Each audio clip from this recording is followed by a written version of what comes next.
Welcome back on this Saturday morning. Live look outside our Sky 9 camera. This is overlooking Essen on top of Our Lady of the Lake, and it does look like the fog is starting to mix out on this morning, but mainly contained to areas of water. So morning fog, but later today we've got a warm afternoon on tap, maybe a few showers as well. Tonight a cold front is going to move through, so with that some really good chances of a few showers and maybe a few storms with that as well.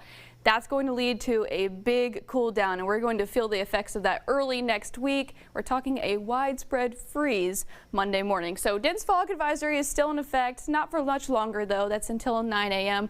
We are starting to see some improvements in visibility, but still at Baton Rouge, Gonzales, seeing some areas of impaired visibility at a quarter mile, 3/4 of a mile in Gonzales. But you'll notice elsewhere, Hammond, Houma, Patterson looking much better this morning. So we're dry on satellite and radar, just temperature-wise, pretty mild. Upper 50s in Baton Rouge, low 60s already in Gonzales, 59 in Patterson.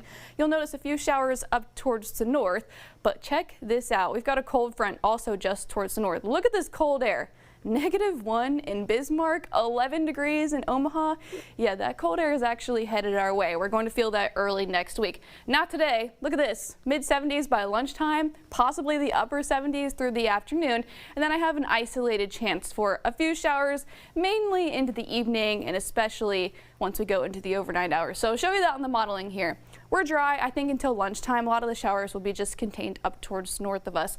Here comes that cold front, and so by the afternoon, the models hint at an isolated shower popping up and carrying into the evening as well. But it's very slim, but you'll notice a lot of the shower activity is building out towards the west ahead of that cold front. So rain chances look to be mainly overnight. So here's midnight, starting to see good shower activity. A few storms could be embedded in this. It moves through really early tomorrow morning. This is 3 a.m. And then I do think we could see a few lingering spotty showers early tomorrow morning, but for the most part, we'll get in on some clearing conditions throughout the afternoon. Northerly wind bringing really cold air that's going to settle in overnight Sunday into early Monday morning. So Jones Creek Christmas Parade is tomorrow afternoon. I would be prepared to bundle up. It'll be cool in the 50s, but again, dropping throughout the afternoon and evening, and winds coming out of the north around 10-20 miles an hour. So it will feel quite chilly. The good news is we'll be dry throughout the day on Sunday. Once we get into the overnight hours, we're giving you a first alert for a widespread freeze, possibly a hard freeze north of the interstates, with temperature expected to be into the mid-20s.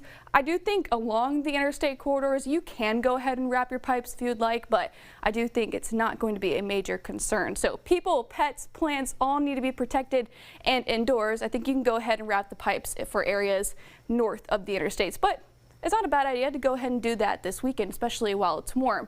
On top of that, that northerly wind breeze is going to make for a very, very cold feel on Monday morning. We're talking feels like temperatures in the teens near and north of the interstate and feeling like the 20s down towards the south. So that's quite cold for us South Louisiana folks, right? All right, very warm through the afternoon, a few showers mainly into the evening, but the good rain chances overnight. So I have that 60% early Sunday morning, then returning cooler and clearer. That's going to lead to a very cold morning on Monday, giving you that first alert for a widespread freeze. But the cold doesn't last long because we rebound right back into the 70s by next week.